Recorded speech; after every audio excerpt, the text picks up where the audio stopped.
और नोटबंदी जब हुआ था तब काफी कोसा था, और आज जो देखा गया है तो कितने पिटिशंस को खारिज कर दिया सुप्रीम कोर्ट ने, ताकि एक डिसेंट है, लेकिन सभी सारे जो पिटिशन डाले गए थे नोटबंदी के खिलाफ वो पूरे खारिज हो गए, ये कहते हुए कि उतना ये जो है गलत काम नहीं हुआ है। मेरा मानना यह है कि सुप्रीम कोर्ट का फैसला आया जिसमें अभी डिसेंट जजमेंट भी है। अब ये मेरे को बात समझ में नहीं आ रही कि अगर ये कोई बोलेगा कि भाई ये रेलिवेंट, इट इज़ नॉट, ये रेलिवेंट नहीं है कि ऑब्जेक्टिव अचीव हुआ या नहीं हुआ, ये तो बड़ा एब्सर्ड है। ये तो मेरे ताज्जुब की बात है। ऑब्जेक्टिव अचीव हुआ नहीं हुआ उससे हमारा मतलब नहीं, क्या मतलब? अगर आप कोई काम कर रहे हैं, ये सरकार ने, प्रधानमंत्री ने, वजीर आज़म ने देश के सामने पुकार कर कहा कि ब्लैक मनी ख़त्म हो जाएगा, टेररिज्म ख़त्म हो जाएगा, और टेररिज्म को काउंटर करने के लिए आप ये बताइए कि ये कोई एक विम्सिकल बात है कि ऐसा डिमोनेटाइजेशन करने से टेररिज्म ख़त्म हो जाएगा? तो रिजल्ट क्या है फिर? अब आप सुनिए हमारी बात को, इसमें 6-7 पॉइंट है। पहली बात तो ये है कि ब्लैक मनी डिस्ट्रॉय करने का ये पर्पस, टेररिज्म काउंटर करने का जो मकसद था, ये सब विम्सिकल था, ये सब था ही नहीं है। ये एक सरासर गलत फैसला देश के प्रधानमंत्री ने लिया, उनकी सरकार ने लिया, और जिससे वो जो कह रहे थे उसका मकसद ही हासिल नहीं हुआ। अब मिसाल के तौर पे 86% करेंसी को नरेंद्र मोदी ने रात में 8 बजे उसको डिनोटिफाई कर दिया। कितने लोग मरे? 100 लोग मरे। इसकी जिम्मेदारी किस पर है? लाखों लोगों का रोजगार से आपने महरूम कर दिया। अब आप एक नैरो लीगल ग्राउंड के ऊपर अपनी अकाउंटेबिलिटी से बच नहीं सकते आप सरकार। भाई इसका political, economical, social, moral responsibility तो देश के प्रधानमंत्री पर आयद होती है। आप क्या भूल गए कि प्रधानमंत्री की स्पीच जो उन्होंने तकरीर में अपनी भाषण में कहा था कि घर में शादी है और पैसा नहीं है, प्रधानमंत्री मुस्कुरा रहे थे, पूरे इस मुल्क की गरीब आवाम रो रही थी, वजीर आजम, प्रधानमंत्री हंस रहे थे। रिजर्व बैंक ने यह कहा कि 32.18 लाख कोर करेंसी अब सर्कुलेशन में है। 31.18 lakh crore currency in circulation of India. अभी माने डबल हो गया। उस वक्त 17.97 लाख करेंसी यूज में था बिफोर डिमोनेटाइजेशन 2016 में। अब कितना है भैया? 32.18 लाख। ये आरबीआई के फिगर है। 99.30% डिमोनेटाइज मनी अब सिस्टम में आ गया। तो इसका मतलब कि ब्लैक मनी रिकवरी नहीं हुआ, खाली 0.002% फेक करेंसी को कैप्चर किया गया। आरटीआई रिप्लाई में आरबीआई ने कह दिया कि डिमोनेटाइजेशन वुड रिजल्ट, आरबीआई ने कहा कि RBI did not believe that demonetisation would result in recovering black money. ये उनका बोलना है। अच्छा, अब आप ये बोलिए कि जीडीपी ग्रोथ गिरा नहीं गिरा डिमोनेटाइजेशन गलत फैसले की वजह से प्रधानमंत्री के। इंडिया का जीडीपी ग्रोथ 2016-17 में 8.3% था। उसके बाद क्या हुआ? 2019-20 में 4% पे आ गया, पैंडेमिक से पहले 8 से 4% पे आ गया डिमोनेटाइजेशन करने पर। अच्छा, और एक चीज, अजीम प्रेमजी यूनिवर्सिटी की रिपोर्ट है जिसमें अजीम प्रेमजी यूनिवर्सिटी ने रिपोर्ट में अपने कहा कि 50 लाख लोगों की नौकरियां चले गई डिमोनेटाइजेशन की वजह से। आप लोग बाजा बजाओ मीडिया वाले, 50 लाख ये रिपोर्ट उनकी है। दूसरी बात यह है कि डिमोनेटाइजेशन से 5 years prior to demonetisation household financial liability average at 3.06% of gross national disposable income. This went up sharply to 4% of GNDI in 2007 and 18. अब आप बोले liabilities went up by 83% from rupees 3,700 370,964 crore in 2016-17 to 6,79,349 crore in 2017-18. इसका मतलब क्या है कि in other words more and more people had taken out loans after demonetisation. सब लोग लोन लेना शुरू कर दिए। और एक बात आप सुनिए, मैन्युफैक्चरिंग शेयर ऑफ जीडीपी 16% था मेक इन इंडिया जब लॉन्च हुआ था, आज 13% है। Total jobs in manufacturing sector जो है 5.7 crore to 2.7 crore after 2016। Manufacturing sector में 5.1 करोड़ थे, डिमोनेटाइजेशन के बाद 2.7 करोड़ हो गए। और एक बात आप लोगों को समझाने के लिए, आज भारत में 5 करोड़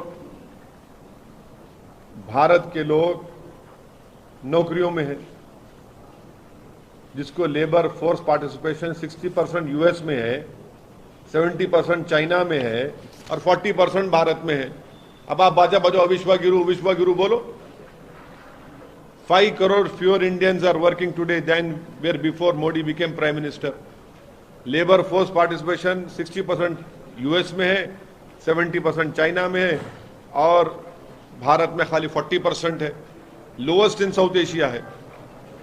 भारत के प्रधानमंत्री वो इंडिया की वर्क फोर्स को श्रिंक कर दिए। ये लेवल ऑफ इनकॉम्पिटेंस है। अब कितना अनएम्प्लॉयमेंट है? 6% के ऊपर है। कितना इन्फ्लेशन है? 6% के ऊपर है। अब आखिरी बात यह है कि ये जो है इट इज ये आर्टिकल 308 का ये मास ग्रॉस वायलेशन है। और हम आपके जरिए से देश के प्रधानमंत्री से बोल रहे हैं कि क्यों नहीं आप डिमोनेटाइजेशन डे मनाइए ना, मनाइए डिमोनेटाइजेशन डे। आपने कहा था कि ब्लैक मनी खत्म हो गया, सेलिब्रेट क्यों नहीं कर रहे? अगर डिमोनेटाइजेशन सक्सेस था तो हम चैलेंज कर रहे बीजेपी से, चलिए आप सक्सेस और मानते तो मनाइए ना, क्यों नहीं मनाते आप? नोटबंदी दिवस मनाइए ना, क्यों नहीं मनाते आप? क्योंकि भारत के प्रधानमंत्री को मालूम कि नोटबंदी से महिलाएं, daily veg workers, handicraft artisans, plumbers, drivers, electricians, plumbers, masons, ये सब बर्बाद हो गए। इसका सोशल पॉलिटिकल रिस्पॉन्सिबिलिटी देश के प्रधानमंत्री और उनकी सरकार पर आयद होती है डिमोनेटाइजेशन के ऊपर। अब आप सुप्रीम कोर्ट के फैसले को लेकर आप बाजा बजाइए, मगर ये सच्चाई है नहीं। हम जो मुद्दे आपके ये जो सामने रखे आपके, नोटबंदी दिवस क्यों नहीं मनाती बीजेपी? मनाइए ना। चलिए, अजीम प्रेमजी यूनिवर्सिटी की रिपोर्ट बोल रही कि 50 लाख लोगों की नौकरी चले गई, 100 लोग मर गए। आज कितनी करेंसी सर्कुलेशन में है? 32.18 लाख करोड़ करेंसी सर्कुलेशन में है, जब 17.97 लाख करोड़ थी। और 99.30% डीमोनेटाइज पैसा जो हुआ तो सिस्टम में वापिस आ गया। अब ये क्या है बताओ आप? चलिए नेक्स्ट सवाल आप। जेल्स को लेकर जो है आपकी तरफ से समर्थन की बात आ रही है, जो मुद्दा हो रहा है, प्रोटेस्ट हो रहा है। बिल्कुल, मैं जैन समाज के लोगों के साथ हूं। जो फैसला बीजेपी की सरकार जब झारखंड में थी लिया गया था, उनके उस मंदिर के बारे में, उसको झारखंड की सरकार को वापस लेना चाहिए। और जो जैन मंदिर पर हमला हुआ था गुजरात में, उस पर गुजरात के मुख्यमंत्री को सख्त एक्शन लेना पड़ेगा। वजह क्या आप बता रहे हैं? आप अपनी तरफ से? अरे वजह भाई उनका रिलीजियस प्लेस है, वहां पर आप शूटिंग कर रहे हैं। वहां पर उनके उस मंदिर में झारखंड में आप क्या क्या, यानी वो जगह उनके लिए एक पवित्र जगह है उनके लिए। आप वहां पर क्या क्या सब तमाशे हो रहे हैं, वहां पर गलत है वो, बिल्कुल। वो भाई छोटा समाज है तो उनके भी तो कोई वैल्यू है, उनकी भी तो फीलिंग्स है, उनका भी तो रिलीजियस रेस्पेक्ट करना चाहिए उनके उस चीज को। हल्द्वानी को लेकर क्या कहेंगे? आपकी तरफ से समर्थन आ रहा है वहां पर, आपका कांग्रेस का समर्थन जो है उनको मिलता है वहां पर, क्योंकि वो जमीन को। एक बात सुनिए, जब दिल्ली में इलीगल कॉलोनीज को मोदी सरकार रेगुलाइज करती है, दिल्ली में चुनाव से पहले करती है। यहां पर 2016 में वही स्टेट गवर्नमेंट ने यह कहा कि ये स्टेट की प्रॉपर्टी है। आज वहां की उत्तराखंड की बीजेपी की सरकार ये कह रही है कि स्टेट की नहीं है प्रॉपर्टी। आप बताइए कि ये कैसा इंक्रोचमेंट हो सकता है जब वहां पर 3 गवर्नमेंट के इंटर कॉलेज हैं, 5 गवर्नमेंट के स्कूल हैं, 5 गवर्नमेंट के स्कूल हैं, 3 गवर्नमेंट इंटर कॉलेज है। तो क्या हल्द्वानी में ये क्या इंक्रोचमेंट है? ये इतने सालों से कैसा गवर्नमेंट ने स्कूल खोला और इंटर कॉलेज खोला? वहां पर एक धर्मशाला भी है, 16 मस्जिद है, 4 मंदिर है, 2 मंदिर है, और 70,000 से ज्यादा लोग बर्बाद हो जाएंगे अगर उनको निकाला जाएगा। तो हम देश के प्रधानमंत्री से अपील कर रहे कि इंसानियत की बुनियाद पर भारत के प्रधानमंत्री, भारत के वजीर आजम को इन लोगों की मदद करनी चाहिए, इनको वहां से नहीं निकालना चाहिए। जब भारत के प्रधानमंत्री ने कहा कि 2022 जब आएगा, खत्म होगा तो सबको घर मिलेगा, अरे यहाँ तो अब घर से निकाल रहे हैं लोगों को। 1 पीढ़ी 2 पीढ़ी नहीं, 4-4 पीढ़ी वहां पर उस मुकाम पर रही है। जब दिल्ली में मोदी सरकार इलीगल कॉलोनीज को रेगुलाइज कर सकती है, तो यहां पर उत्तराखंड की बीजेपी की सरकार क्यों नहीं मदद कर रही इन लोगों को? आप दिखाइए ना, क्यों नहीं मदद करना चाह रहे आप? ज्यादातर इसमें मुसलमान हैं, गरीब हैं पूरे, इनके सर से छत छीन लेना, ये कौन सी इंसानियत की बात है?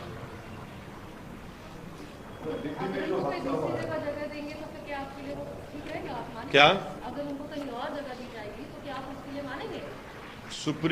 आप, हमारा पहला रिक्वेस्ट ये है भारत के प्रधानमंत्री से कि इन लोगों को आप बेघर मत करिए। ये बरसों से वहां पर रह रहे हैं, रो रहे हैं, औरतें रोड पर बैठी हुई हैं पिछले 4 दिन से। कंटिन्यूअस हमको फोन आता है, मैसेजेस आते हैं कि 4 दिन बाकी हैं, 5 दिन बाकी हैं, हम क्या करेंगे, हम वहां पर कहां जाकर रहेंगे, हम लोग किधर जाकर रहेंगे? अरे आप इनको इंसान के तौर पर देखिए भाई, इनकी मदद करिए। अगर सरकार चाहे तो बहुत कुछ कर सकती है, इनको आप बेघर मत करिए। सर, रजौरी में मिलिटेंट्स फायरिंग में 6 लोगों के। हाँ, अब आप सुनिए, डिमोनेटाइजेशन जब हुआ था, क्या कहा था बीजेपी ने? क्या कहा था? पत्थरबाजी खत्म हो गई, टेररिज्म खत्म हो गया। आप बताइए, ये मोदी सरकार की नाकामी है। रजौरी में, जम्मू में ये टेररिज्म फैल रहा है। जम्मू में अब ये कैसा है भैया कि टेररिस्ट कैसा आके मार के जाते हैं? ये मोदी सरकार की नाकामी है। डिमोनेटाइजेशन में तो बड़े दावे किए थे आपने, और आज रजौरी में जिन लोगों को मारा गया हम उसका कंडेम करते हैं। और ये बीजेपी सरकार की सरासर नाकामी है, फेलियर है उनका। ये कश्मीरी पंडित मर रहे हैं, अब तो जम्मू में आ गया, जम्मू में आ गया ये। अब आप बताइए इसकी जिम्मेदारी किस पे डालेंगे आप? पॉलिटिकल फेलियर है मोदी सरकार का। यकीनन टेररिज्म पड़ोसी मुल्क से आ रहे हैं, टेररिस्ट आ रहे हैं, मगर आप क्या कर रहे हैं? आपने तो कहा कि 370 हटा दिए तो सब खत्म हो गया। कहां खत्म हो रहा है? सबको मालूम कि टेररिस्ट फर्स्ट जनवरी हो, 15 अगस्त हो, 26 जनवरी हो, ये इन इंपॉर्टेंट डेट्स के ऊपर बराबर कुछ ना कुछ करते, तो आपको तो चौकन्ना रहना चाहिए था। और आप नहीं है, चौकन्ना नहीं है, आपकी नाकामी, आपका फेलियर है। भारत के लोगों की मौत हो रही है वहां पर।